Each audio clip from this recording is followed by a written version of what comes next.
Hello, dear Virgos. I'm Michaela. Welcome to my astrology channel, Today Energy. And in this video, we will discuss the most important astrological events for May for you, Sun, Moon, and rising sign Virgos.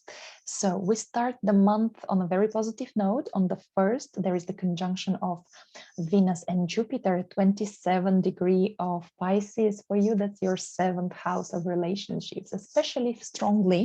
You will feel it is your ascendant descendant line is at or around this degree. Now, familiar energies, I would say, because remember what was happening in your partnership zone at the beginning of April, and especially around the 12th of April, because then was the beautiful, unique, magical conjunction of Neptune and Jupiter in the last degrees of Pisces. And here it's like a second wave of these energies and events. So it's a great day for romantic experiences, for spending time with your partner, being generous, receiving gifts, traveling together, sharing your feelings. For some, it of course might mean engagement. For others, it's already the wedding day and having this marriage contract. For others, it might be a liberation from some torturous relationship as separation or divorce, but also it must be extremely positive for you. Of course, if we don't talk about personal matters, it might be business contracts or something you sign with some organization, whether private or state one or a business. Maybe it's about bringing more clients to your life if you are a consultant, or some consultants that really can help you with your matters. On the 2nd of May, Venus goes into Aries. That's your 8th house, Virgo. So Venus can bring some soothing and mitigation and pleasure in your life, really pleasure regarding love and deepening your relationships, as 8th house is about intimate connections. It can bring you beautiful passive incomes from some investment, shared finances, renting property, family finances can grow.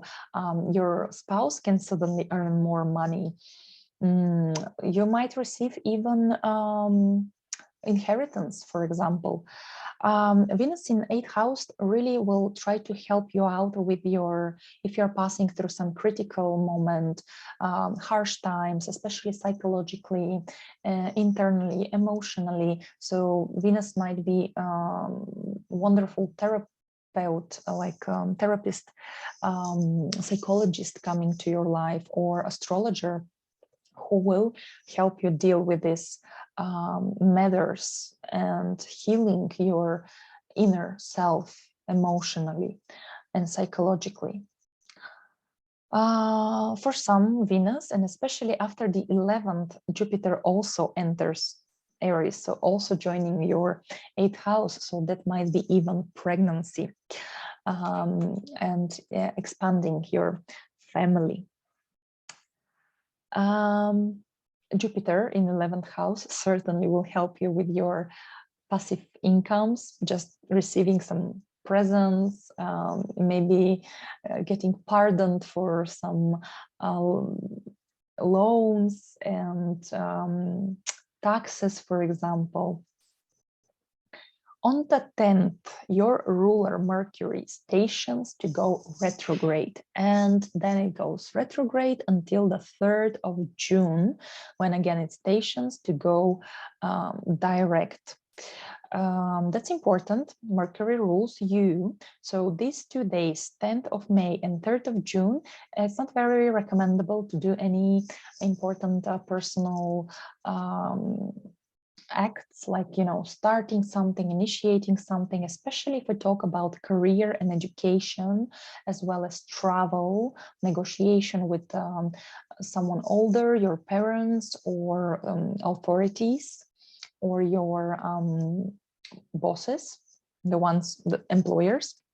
really, because you are running the risk to be very much misunderstood these 2 days.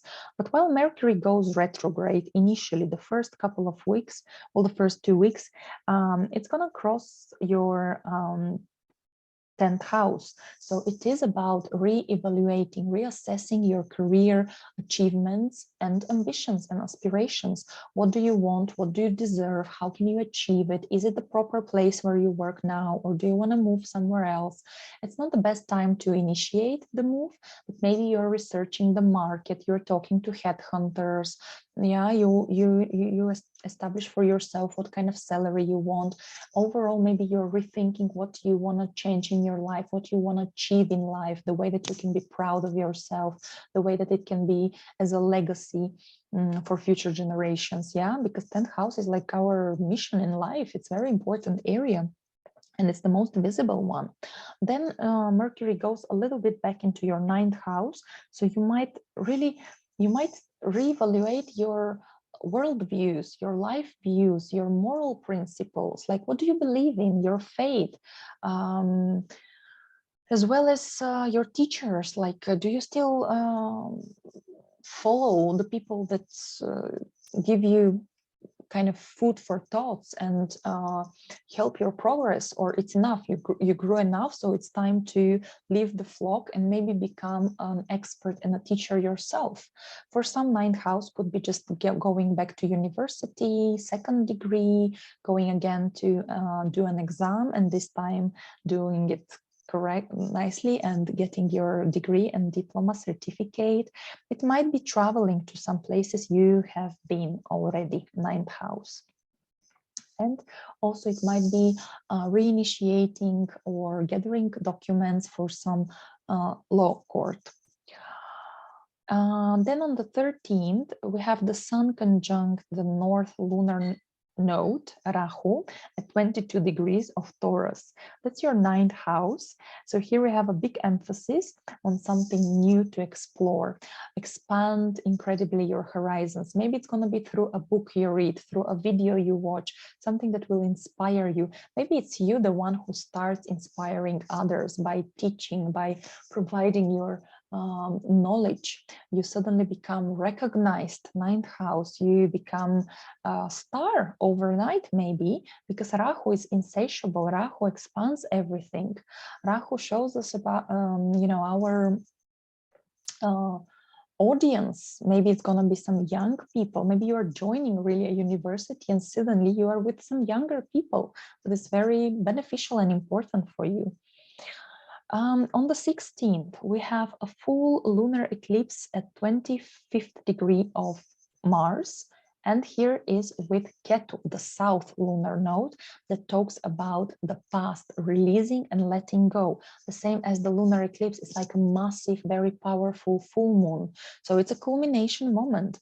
And then we decide whether to continue or to drop it and move on. It's your 3rd house, Virgo. So it's about information, communication, your local community. So maybe you change the neighborhood and you leave behind your old neighbors, your old neighborhood. Maybe you close your social media page. Maybe you stop selling something, or you do sell something, because 3rd house is about negotiations and market and selling, buying, trading. So maybe there is like a culmination in some process. It's about your vehicle. So maybe you're selling your car, or you decide you need a new one. It's about your siblings. Maybe something important is actually going on in the life of your siblings or cousins, your family members all together. Maybe you are moving abroad to study, and thus you leave for a while behind your family. On the 18th, Mars conjuncts Neptune at 25th degree of Pisces. Again, activation, beautiful activation of your 7th house. But of course, Mars can be a bit fighty planet. So there might be some arguments, let's say, but hopefully Neptune is softening this influence. So it might be energy into something very romantic in your relationships, achieving your dreams in relationship. Neptune, like dreams, right? Hopes, wishes, but also be careful with the pink glasses and try to see the situation and your partner in their real light objectively somehow. Again, the energy will taste like at the beginning of the month, the 1st especially of May, as well as the 12th of April. Then on the 21st, the sun goes into Gemini and thus illuminating for a whole month your 10th house of career and status. So maybe really you are engaged and now you are planning a wedding for some of you, or you sign a deal with a friend and you become already business partners and you open your own business. On the 25th, Mars goes into Aries, that's your 8th house. So there might be some conflicts with financial institutions, banks, tax institutions, as well as your personal, your private partner, your intimate partner, but as well you might invest just energy and effort into psychology, into helping yourself psychologically, into studying astrology, tarot, esoterics, right, with a lot of passion, Mars. And also it might mean that you are trying to get pregnant, might be successfully as well. On the 28th, Venus goes into Taurus. So that's your 9th house. And that means that you might meet your love or some friendships in the place where you study something. Or like, university or online group course, or it can be, of course, meeting someone while you travel, or some foreigners. You can invest money in education and travels and law courts, or you can gain as well money from them, especially if you work in the juridical system, or if you work with, let's say, like a tour guide, or a pilot, or how else? Or of course, if you're a teacher, professor. On the 29th, Mars conjuncts Jupiter in your 8th house in the 3rd degree of Aries. Wow, well, that's a day of big passion, emotion, unstoppable day. So that's great, really, for like passive income, for striking some business deals, for introducing more passion into your personal relationships. But again, be careful, because thus Mars is quite unstoppable. So there might be even danger of some big fights with this conjunction. On the 30th, we have the new moon at 9 degree of Gemini. That's your 10th house. And here, especially for the ones who have MC, the cusp of the 10th house, the beginning of the 10th house, then you will feel this new breeze, new wave of opportunities for work, for career advancements, new salary, maybe new role in the society as already a wife, husband, mother, grandma, grandfather. So, new status in your life.